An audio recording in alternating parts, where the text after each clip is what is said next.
Hi geniuses, welcome to the channel Science Wizard. This channel is all about the science subject of classes 6, 7th, 8th, 9th and 10th physics and chemistry. If you are new to my channel, you can subscribe to the channel for more science videos, and if you like the explanation, then please press the like button and you can share this video with your friends, family and the classmates. So the chapter which we are going to discuss today is of class 8, chapter 11, physics, force and pressure. So इस chapter पे मैं already एक video बना चुकी हूँ जिसमें हमने discuss किया था कि फोर्स क्या होता है. So the push and pull on any object is called force. उसके बाद हमने देखा था कि जो फोर्स है वो दो फैक्टर्स पे डिपेंड करता है. एक तो मैग्नीट्यूड पे डिपेंड करता है जिसको हम स्ट्रेंथ कहते हैं फोर्स का, और दूसरा डायरेक्शन पे. ठीक है. नेक्स्ट हमने देखा था कि अगर दो या दो से ज्यादा फोर्सेस किसी ऑब्जेक्ट पे लगते हैं, so in order to calculate the net force, okay, क्योंकि ऑब्जेक्ट मूव करेगा या नहीं, ओके, और किस डायरेक्शन में मूव करेगा वो आप नेट फोर्स से ही कैलकुलेट कर सकते हैं अगर दो या दो से ज्यादा फोर्सेस लगते हैं तो. ठीक है. तो नेट फोर्स में हमने देखा था कि अगर सेम डायरेक्शन में फोर्स लग रहे हैं तो हमने उन फोर्सेस को एड अप कर देना है, सम अप कर देना है, तो हमारा नेट फोर्स आ जाएगा. और अगर ऑब्जेक्ट्स पे अपोजिट डायरेक्शन में फोर्स लग रहे हैं, डिफरेंट डायरेक्शन से फोर्सेस लग रहे हैं, सो वहां पर हमें उन दो फोर्सेस को या दो से ज्यादा फोर्सेस को सब्ट्रैक्ट करना है in order to calculate the net force. Now today we are going to discuss about the effects of the force. Okay, force के इफेक्ट क्या क्या होते हैं. सो ये आपको ऑलरेडी पता है अगर नहीं भी पढ़ा है कोई. आप किसी भी ऑब्जेक्ट पे फोर्स लगाते हो तो क्या क्या होता है सोच के देखो. सपोज करो कि मम्मा ने बोला आपको चपाती बनाने के लिए.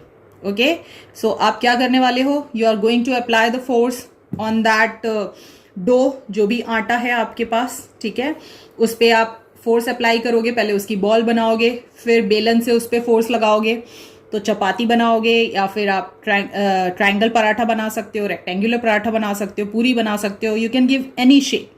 ओके, सो इसका मतलब क्या है कि फोर्स अप्लाई करने से किसी भी ऑब्जेक्ट के शेप को चेंज कर सकते हैं. फिर अगर आपका बाईसाइकिल आपके स्टैंड में खड़ा है, आप उसको चलाना चाह रहे हो, तो अब आप क्या कर रहे हो, जो बाईसाइकिल था that is in the rest position. Okay, अब आप जब उस पर फोर्स लगाओगे, आप उसमें पैडल मारोगे, this means that you are applying the force on it. तो जैसे ही आप पैडल मारोगे तो आपका जो बाईसाइकिल है वो मोशन में आ जाएगा. सो इसका मतलब क्या है कि अगर कोई ऑब्जेक्ट पहले से रेस्ट में है तो हम उस ऑब्जेक्ट को मोशन में ला सकते हैं बाय अप्लाइंग द फोर्स. ठीक है. या फिर सपोज करो कि कोई बॉल ऑलरेडी मोशन में है, आपने उसको कैच कर लिया, तो वहां पे आपने उस पर फोर्स अप्लाई किया बॉल पे. तो bye applying the force on any object, तो ऑलरेडी कोई जो बॉडी मोशन में है आप उसको रेस्ट में ला सकते हैं. ओके, आपका साइकिल जो है वो मोशन में है, अब आपको घर आना है तो आप उस पर ब्रेक लगाओगे, मतलब आपने फोर्स लगाया. तो जैसे ही आपने ब्रेक लगाया, your bicycle has come in rest, so you can bring any object from motion to the rest also. Second, you can also change the speed of the moving object. Okay, किसी भी moving object की speed को change कर सकते हो. तो अगर bicycle जो है, मान लो आप अकेले हो पहले और धीरे धीरे चला रहे हो, ठीक है, अब आपका फ्रेंड आ गया, उसने बोला चल रेस लगाते हैं, तो पहले भी आपकी बॉडी जो बाईसाइकिल था that is in motion, but अब आप उस पर ज्यादा फोर्स लगाओगे. तो by applying more force you can increase the speed of an object, or by applying the more force even you can decrease the speed of an object. I'm going to explain you how. Even by applying the force you can change the direction of an object. So let's discuss them one by one. So the first one is the force can make a stationary, मतलब कोई object जो rest में है उसको motion में ला सकता है और उसके रेस्ट के पोजीशन को चेंज कर सकता है. ओके, मतलब कि सपोज करो कोई फुटबॉल है, वो ग्राउंड में रखी है, वो स्टेशनरी पोजीशन में है. जैसे ही आपने किक करा, आपने उस पर फोर्स लगाया, और जैसे ही आपने फोर्स लगाया वो बॉल मोशन में आ गई. ओके, नाउ जैसे ही आप एक ग्लास वाटर टेबल पे से उठाते हैं, तो जब तक वो टेबल पे था वो रेस्ट पोजीशन में था. अब आपका हैंड जहां जहां मूव करेगा, the glass of water is also moving. So basically you have change its position of rest. आपने उसके रेस्ट की पोजीशन को चेंज कर दिया. You have bring it into motion.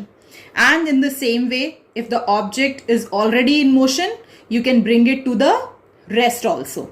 ठीक है, जैसा मैंने आपको एग्जाम्पल दिया था कि कार के ब्रेक्स लगाते हो या साइकिल का ब्रेक लगाते हो आप, तो जो ऑलरेडी मोशन में है वो ऑब्जेक्ट रेस्ट में आ जाता है, या फिर किसी बॉल को कैच करते हो तो जो ऑलरेडी मोशन में बॉल है आपने उसको रेस्ट में ले आए.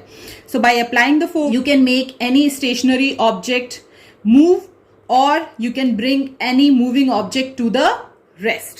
Next, the force can change the speed of the moving object.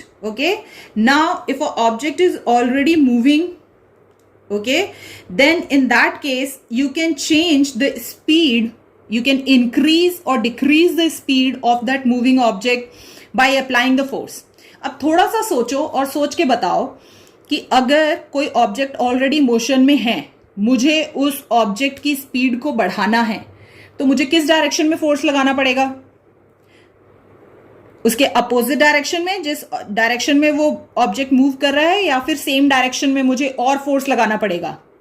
So I hope आपने सही गेस किया होगा. तो ऑब्जेक्ट जिस डायरेक्शन में ऑलरेडी मूव कर रहा है, अगर मैं और फोर्स उसी सेम डायरेक्शन में लगा दूं तो वो ऑब्जेक्ट की स्पीड को हम इंक्रीज कर सकते हैं बाय अप्लाइंग द फोर्स.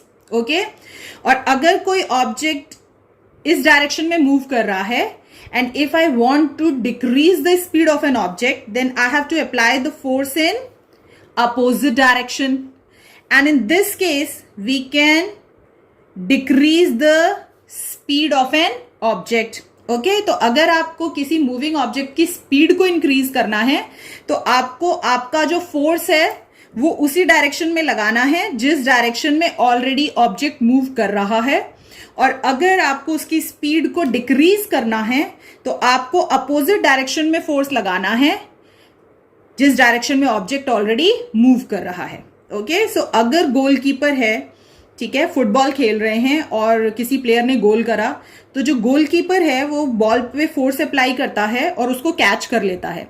तो now the ball has stopped by the goalkeeper. तो जो बॉल ऑलरेडी मोशन में थी, it has come to the rest, उसकी स्पीड को 0 कर दिया है. ठीक है, या फिर मान लो बहुत सारे केसेस में कैच नहीं हो पाता, उसके हाथ से टकरा के बॉल कहीं और चली जाती है, तो इन दैट केस ऑल्सो, क्योंकि वो अपोजिट डायरेक्शन में फोर्स लगा रहा है, सपोज करो ये गोलकीपर यहां खड़ा है, ठीक है, और बॉल यहां से आ रही है. So this is the direction in which the ball is moving, और गोलकीपर इस डायरेक्शन में फोर्स लगा रहा है, तो the direction of both the forces are opposite. So इस केस में बेसिकली आप उसके रिड्यूस कर रहे हैं स्पीड को, या तो आप बिल्कुल ही 0 कर देंगे, और अगर आप कैच नहीं कर पाए, ठीक है, तो एटलीस्ट उस बॉल की स्पीड को रिड्यूस किया जा सकता है. Okay, in the same way, when a player kicks a moving football, it starts moving faster. अब यहां पर पहले आपने देखा कि अगर किसी ऑब्जेक्ट की स्पीड को रिड्यूस करना है तो you have to apply the force in the opposite direction, in the direction in which the object is moving. And if you want to increase the speed of an object, then you have to apply the force in the same direction in which the object is moving. Okay, this is very important in this topic.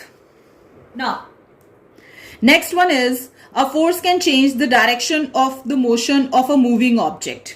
Okay, अब force की मदद से आप केवल speed को ही नहीं change कर सकते, आप किसी ऑब्जेक्ट के डायरेक्शन को भी चेंज कर सकते हैं. ओके, फॉर एग्जाम्पल आप कार लेके जा रहे हैं, आपको राइट टर्न लेना है, तो आप क्या करोगे? आप स्टीयरिंग व्हील पे फोर्स लगाओगे जिससे आपकी व्हील्स रोटेट होंगी in that direction, and you can change the direction of the object. अगर कोई बैट्समैन है, वो यहां खड़ा है और यहां पे बॉलर है, बॉलर ने यहां से बॉल फेंकी, बैट्समैन ने अपने बैट से उसको हिट किया, and by hitting from its bat means by applying the force on the ball, the batsman can change the direction of the ball. Okay, second, suppose a ball is coming towards you and instead of catching it, the ball has hit your palm. So when it hits your palm, you can easily change the direction of the object. So this means that what we can conclude here is that by applying the force, we can bring the change in the direction of motion means the direction in which the body is already moving, we can change it by applying the force. And second, we can change the speed of any object by applying the force. So किसी भी body का state of motion describe होता है उसके speed of motion से और direction of motion से. Okay, सो अगर स्पीड किसी मूविंग ऑब्जेक्ट की 0 कर दें तो ऑब्जेक्ट रेस्ट में आ जाएगा. So what will be the state of motion of the object? It is in rest. अगर कोई ऑब्जेक्ट रेस्ट में है, उसका स्पीड 0 है और मैंने उसको मोशन में ला दिया, मैंने उसकी स्पीड को इंक्रीज कर दिया, now what will be the state of motion of an object? The object is in motion. और सपोज करो कि मैं स्पीड सेम ही रखती हूं, you have only changed the direction of motion. Okay, by applying the force you have changed the direction of the ball, the speed remains the same. In that case also, अगर speed constant रहता है, direction change होता है, तो भी state of motion में change आ गया. और अगर speed change होता है, direction same रहता है, उस केस में भी state of motion of a body can change. और अगर दोनों ही change होंगे तो उस केस में भी state of a motion of a body can change. Okay, so जो state of motion होता है of an object at rest is the state of zero speed, and change in the speed of an object, और या तो केवल speed change हो या फिर डायरेक्शन चेंज हो या फिर दोनों ही चेंज हो, कुछ भी अगर चेंज होता है इन दोनों में से, so we can say that there is a change in the state of motion of the object. Okay, अब यहां पे एक बहुत इंपॉर्टेंट चीज समझने वाली ये है कि हर बार by applying the force you cannot bring the change in the state of motion of a body. Means by applying the force every time you cannot bring the object in motion or from motion to the rest, or you cannot change the direction of the motion of an object. So when it will be possible, ऐसा कब possible होगा? ठीक है, कि कितना भी force लगा रहे हो आप, वहां पे कोई चेंज ही नहीं हो रहा. तो बहुत इजी है, जब आप किसी दीवार को पुश करते हो, सो उस केस में आप बहुत फोर्स लगा रहे हो, उसके बाद भी दीवार की स्पीड में कोई चेंज नहीं है, दीवार के डायरेक्शन ऑफ मोशन में कोई चेंज नहीं है. The wall is at rest only. Okay, so इसका मतलब ये हुआ कि अगर आपके फोर्स लगाने से कहीं पर कोई चेंज नहीं हो रहा है, सो ऐसा कब होता है? जब नेट फोर्स 0 होता है. ओके, सो नेट फोर्स 0 कब होता है? जब दोनों फोर्स अपोजिट डायरेक्शन में लग रहे हैं और सेम मैग्नीट्यूड के लग रहे हैं.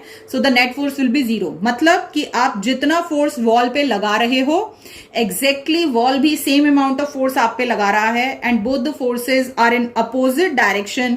सो नेट फोर्स 0 होता है और इसीलिए वहां पे जो स्टेट ऑफ मोशन है of the wall remains the same. Next, the force can also bring the change in the shape and size of an object. Rubber band को स्ट्रेच करते हो, so by applying the force on the rubber band you can increase the size of an rubber band. So by applying the force obviously you can change its shape and size. Similarly, जब आप force apply करते हो while rolling the chapatis, so you are changing the shape. Triangle बना लो, rectangle बना लो, कुछ भी बना लो, जैसे मैंने आपको पहले समझाया था. Okay, so basically when you are applying the force on an object, so obviously you can also bring the change in the shape and size of an object. But it is always not necessary that when you are applying the force there should always be a change in the shape and size of an object. So जो force लगता है किसी भी object पे, वो हमेशा change नहीं करेगा उसके shape और size को. जैसे कि आप आयरन बॉल को कितना भी squeeze करो, ओके, कितना भी प्रेस करो, किसी भी डायरेक्शन से प्रेस करो और कितने भी फोर्स लगा लो उस पर किसी भी डायरेक्शन से, वहां पे कोई चेंज नहीं होने वाला इन the shape and size of an object. Next, अगर आपको फोर्स को डिस्क्राइब करना है तो सबसे पहले याद रखना फोर्स 2 चीजों पे डिपेंड करता है, मैग्नीट्यूड और डायरेक्शन पे. ठीक है, तो फोर्स को रिप्रेजेंट किया जा सकता है with the help of an arrow, और इसमें जो एरो की लेंथ होती है वो आपको मैग्नीट्यूड बताती है कि उसमें कितना, अगर लेंथ ज्यादा है तो इसका मतलब ज्यादा स्ट्रेंथ का फोर्स लग रहा है, लेंथ कम है इसका मतलब कम स्ट्रेंथ का फोर्स लग रहा है. और ये जो एरो है ये रिप्रेजेंट करता है direction of the force. Okay, so these two F1 and F2 are representing the 2 forces. So अगर इसमें से कोई पूछे which force is greater, so obviously क्योंकि F2 का लेंथ बड़ा है, इसका मैग्नीट्यूड ज्यादा है, तो F2 का स्ट्रेंथ ज्यादा है. So F2 is greater than the F1 and both the forces are acting in the same direction. Okay, तो नेट फोर्स कितना होगा यहाँ पे F2 प्लस F1.